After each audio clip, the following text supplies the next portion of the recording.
සින්දුවක් කියමු. Okay.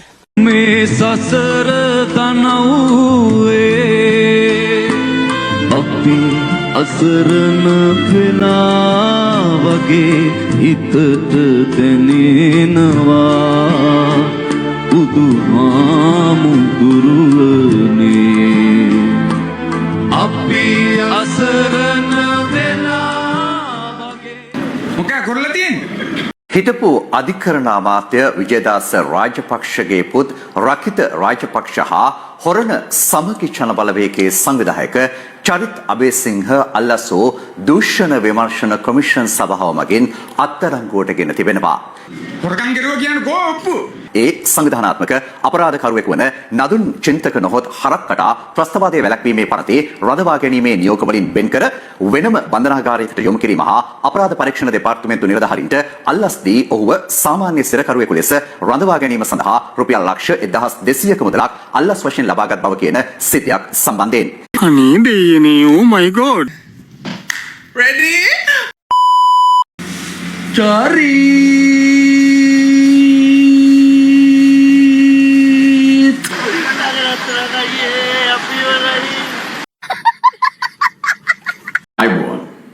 I'm Charit Abesi. Wow.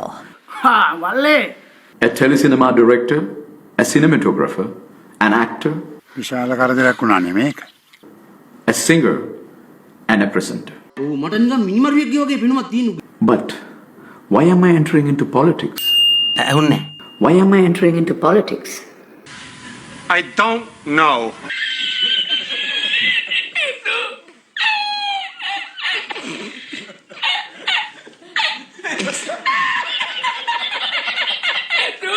Why am I entering into politics?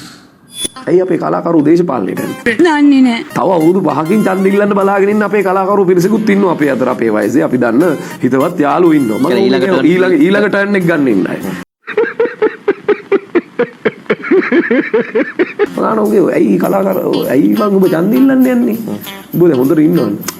මචං මේ වගේ දුක් විඳලා මේ රෑ තිස්සේ නිදි මරලා මේව කරන්න ඕනේද මචං මේ කොලේකට අස්සම් කරා ඩීල් එකක් දැම්ම කෝටියක් ගත්තා දෙකක් ගත්තා ඩීල් එකක් දැම්ම කෝටියක් ගත්තා දෙකක් ගත්තා ඩීල් එකක් දැම්ම කෝටියක් ගත්තා දෙකක් ගත්තා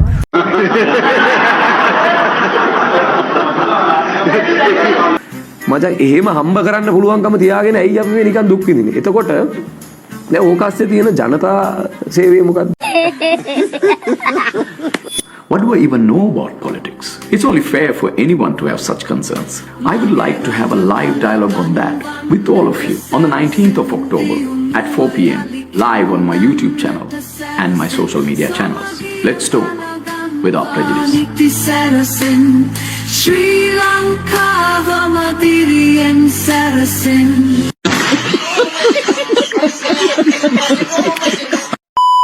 පක්ෂයක් විදිහට අපි ආඩම්බර වෙන්න ඕනේ. ඇත්තටම අපි මුල ඉඳලම කිව්වා අපේ පක්ෂය තමයි හොඳම කණ්ඩායම ඉන්නේ කියලා. මරු මාරයි. A few moments later.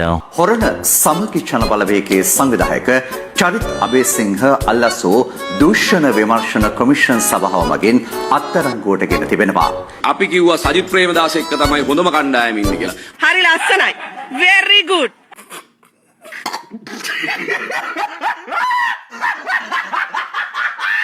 අපේ එක ස්ලෝගන් එකක් හොඳම කණ්ඩායම සිටින්නේ සජිත් ප්‍රේමදාස සමග කියන එක. හොඳම පිරිස සජිත් සමග. Sorry store. So weird. මම කනගාටු වෙනවා අනුර කුමාර දිසානායක වගේ පක්ෂයක නායකයෙක් යයි කියාගන්න පුජ්‍යලෙක් මේ කාරණේ පිළිබඳව වගකීමකින් තොරව මෙම ප්‍රකාශ කිරීම පිළිබඳව පරීක්ෂණ ශ්‍රී ලංකාවේ පොලිසිය නීතිපති දෙපාර්තමේන්තුව කරගෙන යනවා. පැටියෝ ඕමද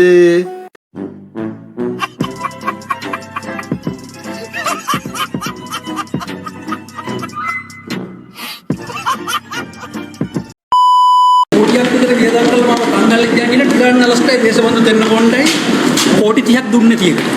ඒකද? කොටියක් විතර ගියදම් කළා මම කණ්ඩායම් කියන දේශබන්දු දෙන්න කොණ්ඩයි කෝටි 30ක් දුන්නේ තියෙකට. හොඳ වැඩේ.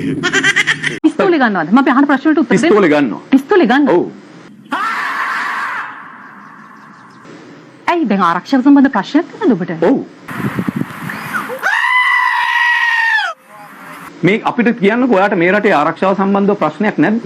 නෑ.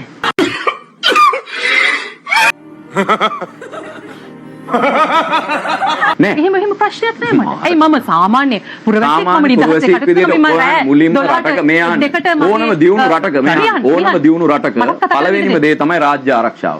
රාජ්‍ය ආරක්ෂාව සම්බන්ධ කාන්තාවක් රෑ 2ට සටන ප්‍රෝග්‍රෑම් එක ඉවරලා මම ගෙදරට යනවා. මට කිසි ප්‍රශ්නයක් වෙලා නෑ. එතකොට හැබැයි ඔබ ජනතා නියෝජන කරන ජනතා සේවකයෙක් නෙමෙයිනේ පාර්ලිමේන්තුවේ. ඒක ජනතා සේවකයෙකුට විශේෂ ජනතා සේවකයෙකුට පිස්තෝලයක් ඕනද?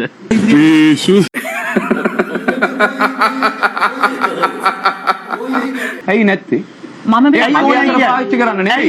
ඇයි මොකටද ඕනේ කියන්නේ? ඇයි? ඔව් මගේ ප්‍රශ්නේ ජනතා දැන් මේ අහන්නකෝ මයින් ප්‍රශ්නයක් අහන ඔබගෙන්.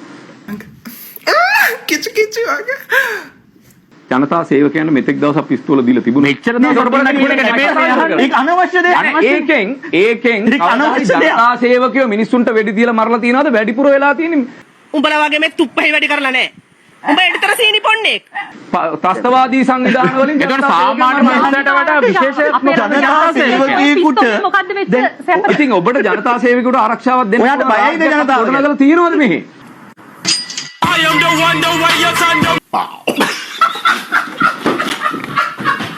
ඔයා මරයි කියලා බයයිද ජනතා සේවකයෙක් කී දෙනෙක් පාරේ මැරලා තියෙනවද?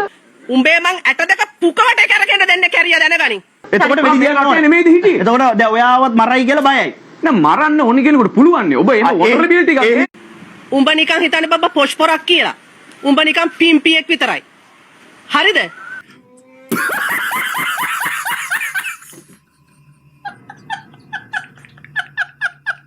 සජිත් කිව්වොත් ගොන්නේ. සජබෙම සජිත් විතරක් නෙමෙයි. සජබෙම ගොන්. ඔයත් ගොන්. මමත් ගොන්. සජිත් කියලා මේ ගන්නේ පුද්ගලයා විතරක් නෙමෙයි. මේ මුළු කඳවුරම ගොන්.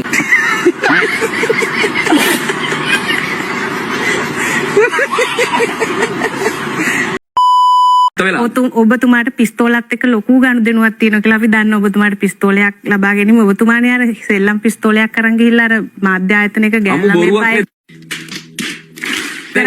කරාද ගොන් කතා කියන්නේ. දැන් ඒ නිසා මං කියන්නේ පිස්තෝල ගන්න. හරි දැන් ඔප්පු කරන්න පුළුවන්ද ඔබට? ඔබට ඔප්පු කරන්න පුළුවන්ද? ඔප්පු කරන්න පුළුවන්ද? ඔප්පු කරන්න පුළුවන්ද? පිස්තෝලයක් මං අරන් ගියා කියලා. මම ඔබට චැලෙන්ජ් කරනවා දැනුත් තවත් මාධ්‍ය ආයතනයක ඉඳලා. පුළුවන් නම් ඔප්පු කරන්න මම පිස්තෝලයක් අරන් ගියා කියලා. හරි මේ මාධ්‍ය ආයතනයේ කියන්නේ ගාන්ධියට ඇවිල්ලා. මාධ්‍ය ආයතනයේ කියපු මාධ්‍ය ආයතනයේ නිවේදකයෝ කියලා බොරුවට බොරු කියන්නේ බා. මුන් අයෝජ්‍ය කියන්නකො. Wait a minute. Who are you? මේ පිස්තෝල ප්‍රශ්නේ මතු කරපු එක පුද්ගලෙක් අපේ මාධ්‍යයට ඇවිල්ලා ආටිස් පිස්තෝලකින් වෙඩි තියලා ගියා. මැදිරියට ඇවිල්ලා එයාට පිස්තෝලයක් දුන්නා නම් කොහොමද? කාටද වෙඩි තියන්නේ? ඒ නලු මාධ්‍ය ආයතනයේ නිවේදකයෝ කියලා බොරුවට බොරු කියන්නේ බා. ඔබට ප්‍රතිචාර දක්වනට වඩා මම කැමතියි මෙන්න මේ අජිත් පෙරේරා ගෙනාපු වැදගත් කාරණයක් ගැන ප්‍රතිකාර දක්වන්න. මේ පරණ ඒවා මේ emotional damn it.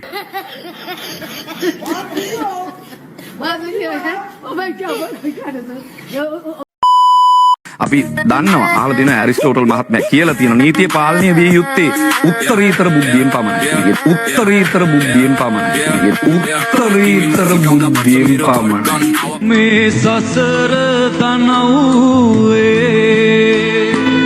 අපි අසරණ වෙලා වගේ හිතට දැනෙනවා බුදුහාමුදුරුවනේ අපි අසරණ වෙලා වගේ. දැන් මම අහන්න කැමතියි. මම මේ මාලිමා මන්ත්‍රීතුමියගෙනුයි අපේ රුවන් සහෝදරයන් අහන්න කැමතියි. දැන් ඔබතුමන්ලාගේ ආණ්ඩුව ආපු දවසේ ඉඳන් අවුරුද්දක් තිස්සේ සහ පෞගේ කාලේ පුරාම කිව්වා මේ අපරාධ රාජ්‍යයේ දේශපාලඥයා සහ අපරාධකරුවා බැඳලා ඉන්නවා. මත්ද්‍රව්‍ය ජාවාරම් දේශපාලඥයා සම්බන්ධයි. මට කරුණා කරලා දැන් එක්කෙනෙක් නමක් කියන්න මේ වසර තුල අත්අඩංගුවට ගත්ත දේශපාලඥයෙක්. විශේෂ ප්‍රවෘත්තියක් වෙතයි යොමුවන්නට සූදානම් වන්නේ. හිටපු අධිකරණ අමාත්‍ය විජේදාස රාජපක්ෂගේ පුත් රකිත රාජපක්ෂ හා හොරණ සමගි ජන බලවේගයේ සංවිධායක චරිත් අබේසිංහ අල්ලසෝ දූෂණ විමර්ශන කොමිෂන් සභාව මගින් අත්අඩංගුවට ගෙන තිබෙනවා.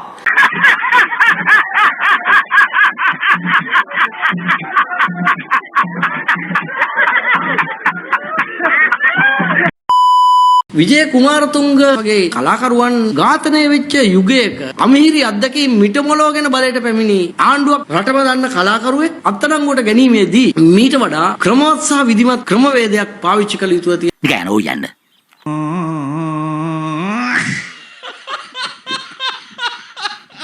අද දිනේදී අත්අඩංගුවට ගත්ත චරිත් අබේසිංහ සමග ජන බලවේගයේ හොරණ ආසන සංවිධායක. නියමයි එල එතකොට ඔහු අත්අඩංගුවට ගත්තේ රකිත රාජපක්ෂත් එක්ක. කවුද රකිත රාජපක්ෂ කියලා කියන්නේ?